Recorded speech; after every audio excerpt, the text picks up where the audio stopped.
Hello and welcome to another episode of the O3C podcast, coming to you from O3C Games. My name is Jonathan Dunn and I'm delighted to be joined by Chris Dow. It's a play day. Stay tuned, you'll hear the full thing, but better. Hello and welcome to the first in our sub-series of specials dedicated to the second season of Playdate games. Every week for the next few weeks, we'll be covering the games that drop onto our little yellow squares of joy on a weekly basis, including the added surprises that Panic are freely sprinkling amongst the whole season too. We're also hoping to be joined by some special guests in the next few weeks too, from both inside and outside Panic HQ to chat about how far the Playdate has come, what's going on in Playdate world, past, present, and indeed future. A lot has happened with the Playdate, thinking about it, since we did our original Playdate Season 1 coverage, including the introduction of the on-device catalogue, which now boasts a library of almost 200 games that continue to push the limits of what this little console can do. We've both continued to play on our respectives. You more so than me. You found some incredible games that you've paid lip service to on the pod here, including your Game of the Year last year. Absolutely. Be kind to yourself. Absolute ripper. Yeah, I had a fantastic time with the Cave Noir alike, Under the Castle, which is a top 3 Playdate game for me. Well, is it? Or is it going to be usurped by something from Season 2? It's possible. It is so exciting to have a full new season of games coming our way, and for all the Playdate owners to be experiencing the game drops simultaneously this time. And I must say, this first week of games certainly sets the bar quite high, I would say, for the season. 2 superb games, the arcade shoot-'em-up roguelike Fulcrum Defender and the sensational shoveling adventure Dig Dig Dino. And they've also included a veritable anomaly of a game / app in week 1, which is Blippo Plus, which appears to be a way of watching intergalactic television sent across the space waves. All in all, an absolute treat of a week. And Chris, let's dive in. Tell me about the very much Fulcrum Defender. It's interesting to think about Playdate's second season so far in relation to its first, I think, because like you said, it's been a long time. But the 2 main games this week, which is Fulcrum Defender and Dig Dig Dino, they kind of mirror or reflect in a little bit the opening games of Season 1, because Fulcrum Defender kind of feels like it's meant to be this replayable high score chaser, a bit like Whitewater Wipeout was before it, and Dig Dig Dino is trying to be a bit closer to Casual Birder that was in the first week of Season 1, because, it's got a loose story, it's far less kind of reflex and skill-based. And even the use of the crank in these 2 games as well, which is required for Fulcrum Defender and largely ignored by Dig Dig Dino, fits in with that first wave as well. It was very much, this is highlighting this, and this is highlighting that. And this is not a case of like casting judgment on these decisions at all, but it's going to be interesting to see, I think, what Panic themselves have taken from the response to Season 1. That's, the highs and the lows, to see if Season 2 overall ends up being stronger for it. Yeah. And as an opening week, I think it is. We'll see what happens, but a really good week. Yeah, I'm taking both of these games over Whitewater Wipeout and Casual Birder. Yeah, me too. I mean, I think it's impossible not to acknowledge how much incredible stuff has come out over the last couple of years. You've already said about the catalogue, things like that. But even before that, we had side-loaded games from itch.io. That's where we played Bloom. That's where we played kind of, a whole host of other smaller games at the time. And I don't think it's unkind to say that some of the games that we maybe found perhaps less successful in Season 1 just wouldn't cut it anymore in Season 2, because we've had bigger, better experiences just from individual solo devs, just pumping it out for the love of the game kind of thing. Yeah. So we've got such a big choice now. We have a lot more to choose from, a lot more to pick up. But Fulcrum Defender, it's a strong opener. When it was shown off during the Season 2 showcase, I said at the time, that looks a bit of me. And I said it looked like maybe a black and white Jeff Minter game. And in the hand, I think I was pretty spot on, in terms of how it plays and how it performs. It's a kind of arena shooter. You've got kind of a fixed gun that sits in the centre of the screen. you're able to shoot that in a full 360-degree range using the crank. And enemies are constantly entering from the edges of the screen, and you just need to prevent them from reaching your avatar by spinning around and popping them using either your regular or rapid fire gun, which you can trigger using either up or down on the D-pad respectively. Things start off pretty easy, but very soon enemies begin to need either multiple hits to take them down, or sometimes will just come in bigger swarms, so there's more to shoot at, and it becomes far more important then to strategize when you need to be blasting, when you can chill out for a minute to let your guns cool down or come back online if you fired too much and you have to let them recharge. Your bullets, at the start of the game at least, are quite slow, and a big part of your first few runs as well is learning to kind of how to fire ahead of enemies, so your lumbering shots clip them just so, and it's really considered, it's satisfying, it works well. As the game progresses, it starts to move away from the miniature influence a bit and into the realm of the roguelite, like you said in your kind of intro.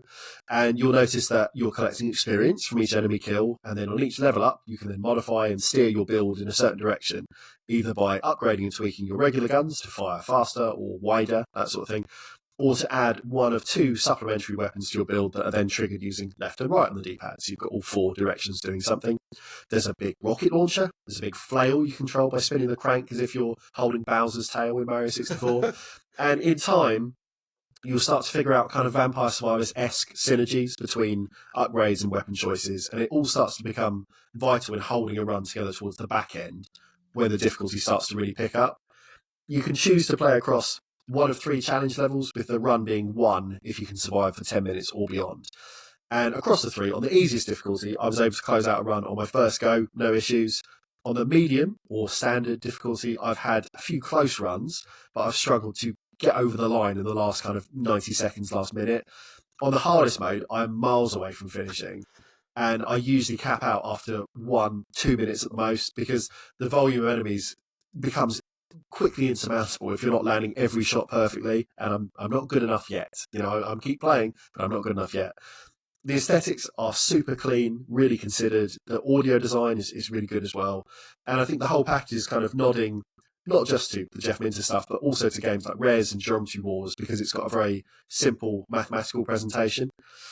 Jeff Minter stuff obviously is all about Technicolor and like horribly aggressive bloom, and something that Playdate can just fundamentally not do. But what's here is still really excellent in what they have chosen to use. Everything remains readable and passable, even at its most chaotic. It's just a really well put together game. Crucially, though, it also controls really well with the crank. And we've raised a few times previously about the struggles we've had in certain games when having to translate the motion of cranking towards and away from our body to a more linear movement on screen. You know, the directions being kind of obviously not quite in line with what you expect. So I'm thinking of games like Omaze in Season 1, Angel Pop, the twin-stick shooter. It just, they work, but they always made our brains go, oh, and just didn't quite do what we wanted them to. But that hasn't been an issue here. You know, directions are relative and fixed. So a certain direction on the crank is always a certain direction on screen. And even when the difficulty ramps up, it still feels like you're in control. With the more I've played, the more I've been able to then aim more and more accurately as well, by feel rather than just watching the crank, which is kind of what I had to do in games like Amaze, to really think, right, clockways away is going to be on the screen right. And it just, it was difficult. It's very hard for me not to compare a high score shooter like this to Be Kind to Yourself. You know, a game that remains one of my very favourite Playdate games. And positively, I think Fulcrum Defender acquits itself really well. I don't enjoy it quite as much. It hasn't grabbed my sort of super obsessive focus like that game did, but it is addictive. It's something I keep playing, and because it's so tightly built, it feels like it's very learnable too. You know, high score games don't work unless success is predicated predominantly on your skill. And although the mix of enemies is procedurally generated, if you pick the right build, if you are using the right strategy, you can succeed no matter what's being served to you. And I'm sure in time, I could beat the hard mode. It's just going to take a bit of practice. One relatively glaring omission from this game, though, which I'm really shocked is not there. There's no online leaderboards. You know, there were in Whitewater Wipeout. and there's not here. And I hope it's an easy thing to test and now launch, since the game is actually in the wild and in the hands of a decent pool of players. So it may well be patched in. You know, some old Season 1 games are still getting patches every now and again for bug fixes and stuff like that. So it could well happen in time. But again, one of the big drivers of why I enjoyed Be Kind to Yourself so much was seeing my scores being competitive with others and then seeing myself overtake scores as I got better.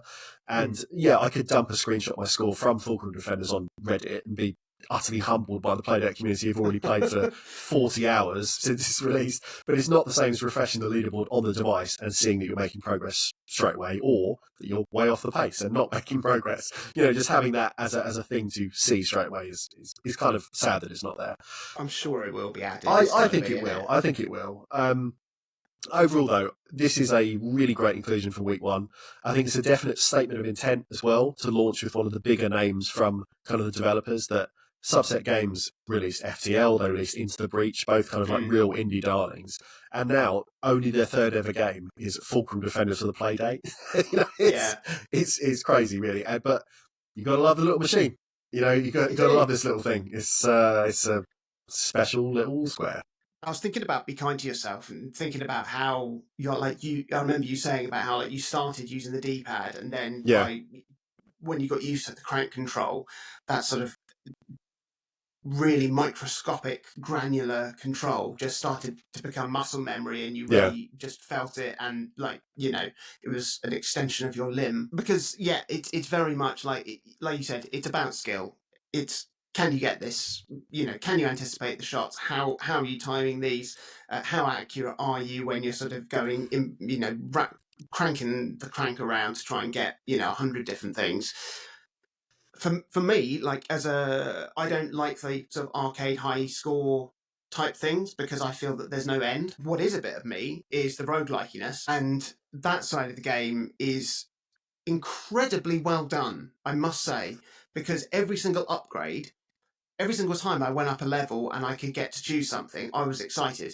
Yeah. And there's a really fine line to get with upgrades like this, because when I saw the upgrade choices, both of them, I'm like, both of these are amazing.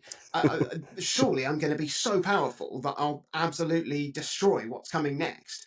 And then I'll pick one, and the game then balances the enemies out to make it feel the right balance of powerful, satisfying, but still challenging, but not, underwhelming with the abilities, and making them feel like organic growth. And like you said, finding those synergies, finding stuff that's going to add on and add to your build rather than and augment your build.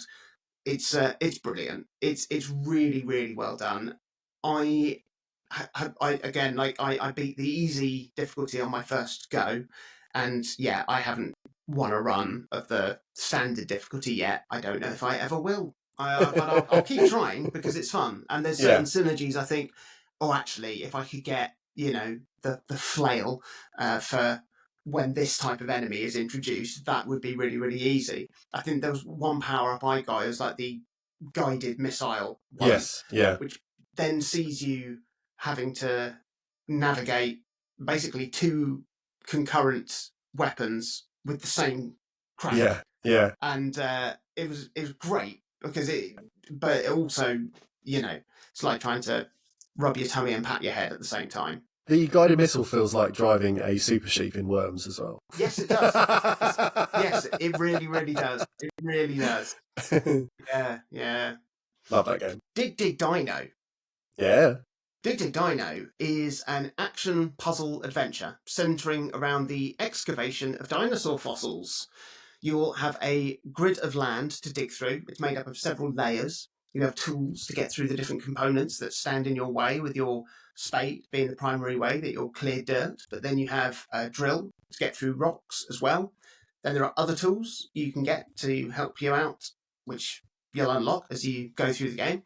Then you set about trying to find a multitude of things within your literal sandbox. The main target is to find dinosaur bones that will make up complete skeletons of the bastards. You may also find coins and gems, which will earn you money to spend on upgrades in between digs. And your digs end when you've expended all of your day's energy, with like 1 unit of energy being used for one dig or one drill or one blip of your radar. Your energy can also be upgraded, so you can dig longer and deeper. You'll also probably find a fair amount of trash too when you're digging, because people be awful at littering. Awful, Come on, guys. awful people. Oh, but the other thing you'll find are artifacts, and it's finding the artifacts that give you a clue to the wider story at play in Dig Dig Dino. As a big From Software advocate, enjoyer, I'm a big fan of story being told through flavour text. And Yeah, when you... I had no idea where you were going with. I'm a big FromSoft fan. Talk about this game. Okay, I get it. I see. I see the connection. I see the connection. It's a secret Souls-like, I tell you. Yeah. Yeah, I'm a big fan of story being given to you through flavour text, and when you analyse these artefacts that you find in your lab, you'll get some clues to the wider mysteries and story of this world and the exciting twists it makes on what you might think is going on. Similar to what you said about blueprints in last month's pod. Yeah. If Dig Dig Dino was just digging for skeletons and upgrading your tools, it's a really fun game. Similar to Core Fault, that Vampire Survivors like game.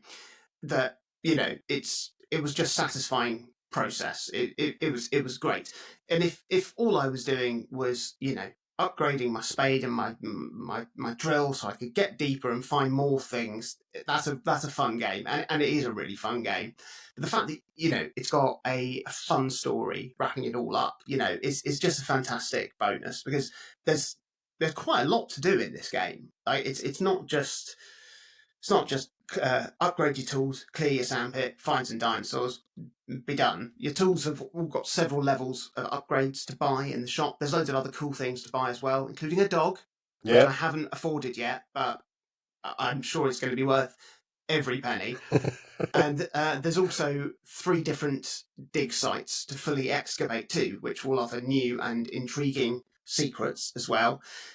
And it's all nicely, it's just balanced very, very nicely, because like after pretty much every run you do, there'll be something you can upgrade or something new you found to scan. So every run feels worthwhile and satisfying, even if it's only a little payoff.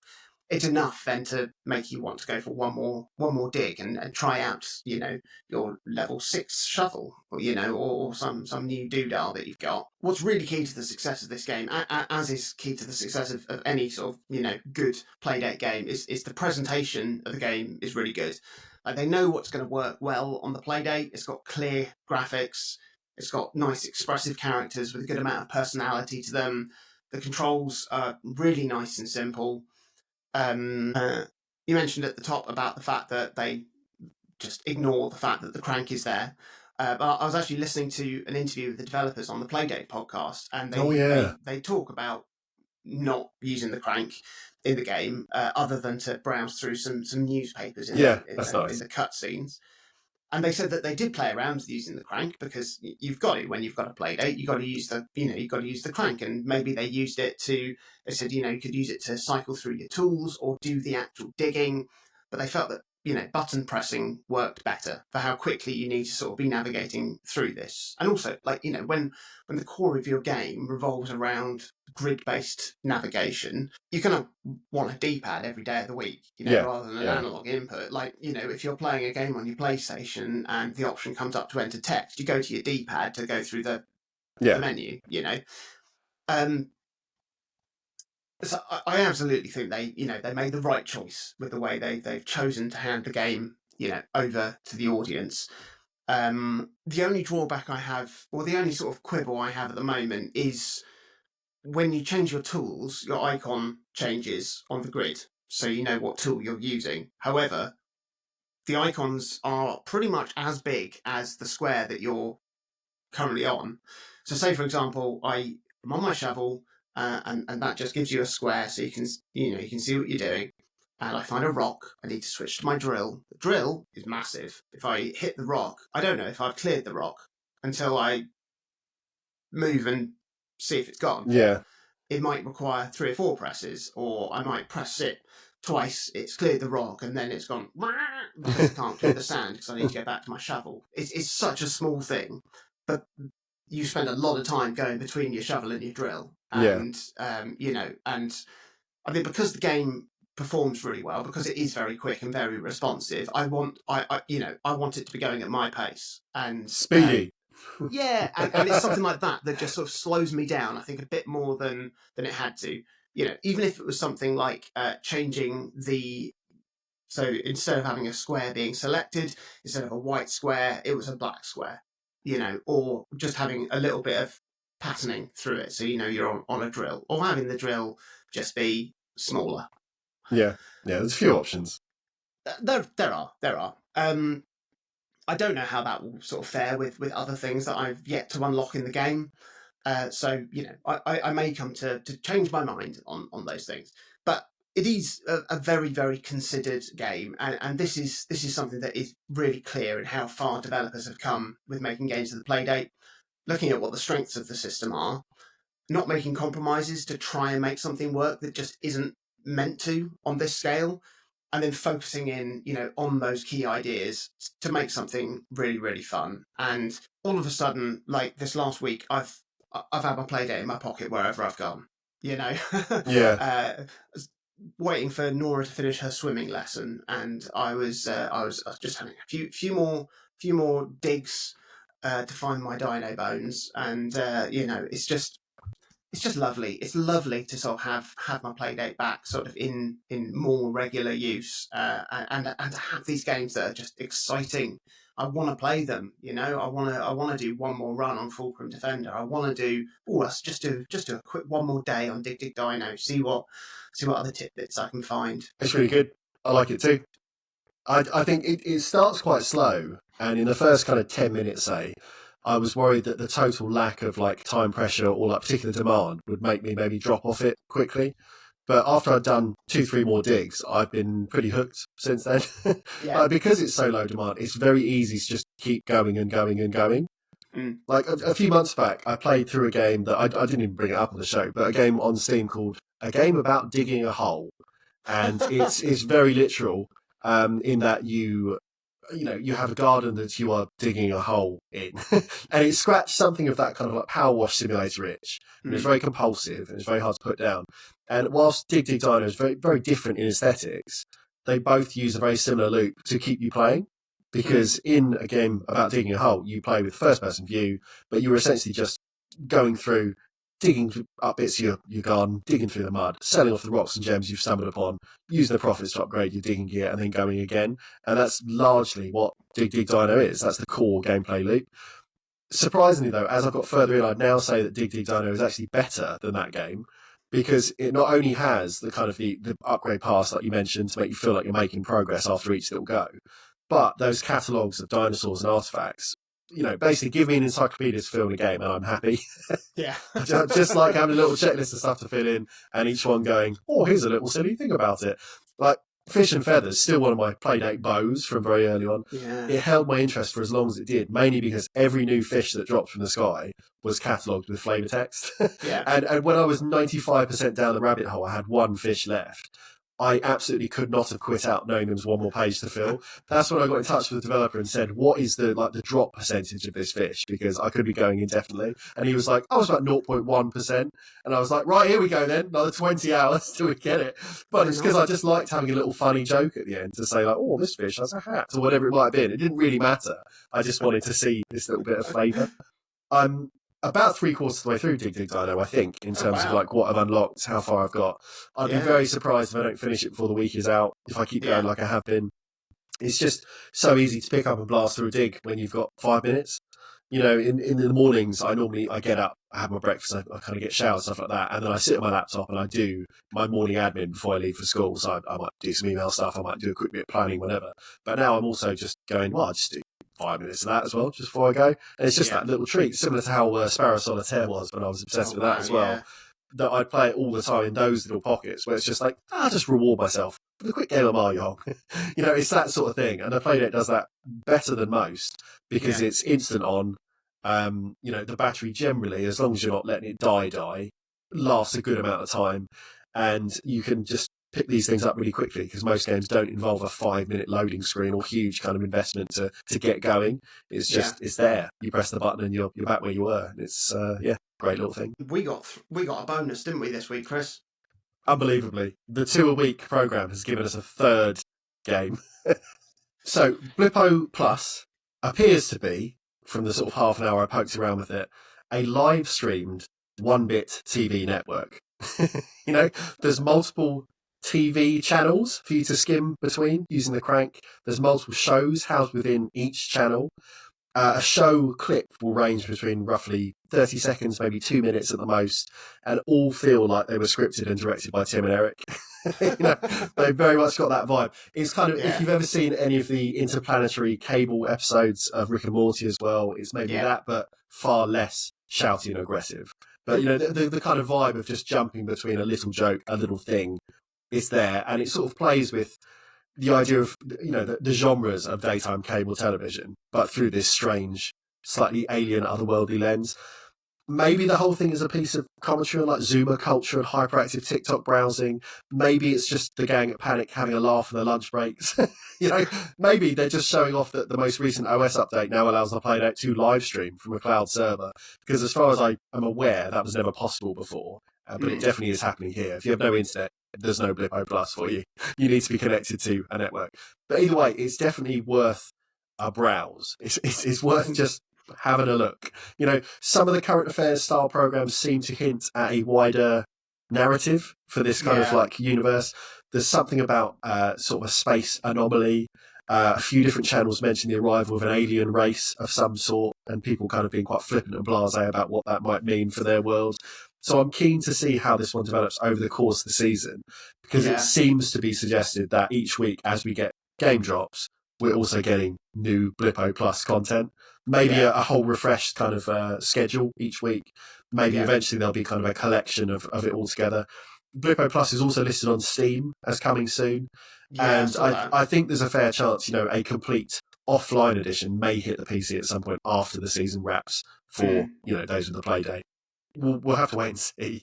But as just a bonus on top of everything else, it's a really nice extra treat. And it's also, I love seeing stuff in this 1-bit view. Like I sort of messed around when I was doing a lot more stuff on TikTok before of converting videos to see what they looked like through this kind of, it's pure black and white, essentially, is 1-bit.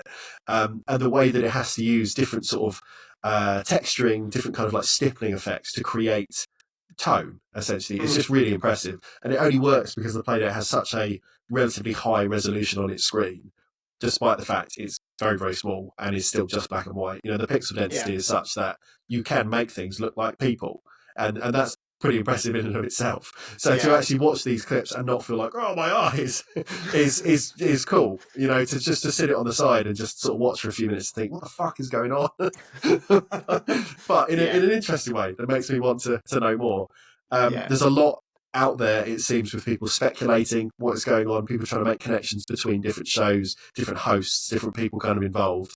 It may well be that some of the people we've seen in Playdate updates are in there, because I think this is a Panic-helmed, Panic Studio-made thing. So it'll be great to see if at some stage we see recognisable faces like old Cable, the head of Panic, just pop up with a little cameo here and there, because I think there's a high likelihood that they're all hiding in there somewhere, maybe under a wig or some particularly shitty Mighty Boosh style makeup. But it's a cool thing. A really good first week. Really good first week. Absolutely fantastic. Hit the ground running, haven't they? Yeah.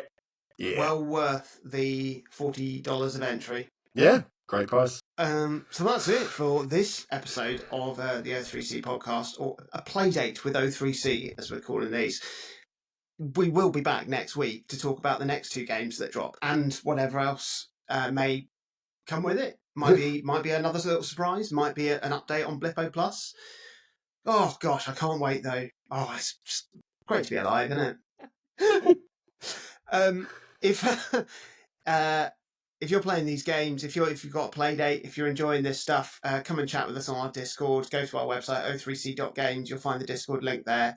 And follow us on socials at O3C Games. Chat to us about what you're playing. And chat to us about these games, because they're great. And the more we talk about it, the more support we can show to these fantastic developers and publishers to help the Playdate go even bigger and better.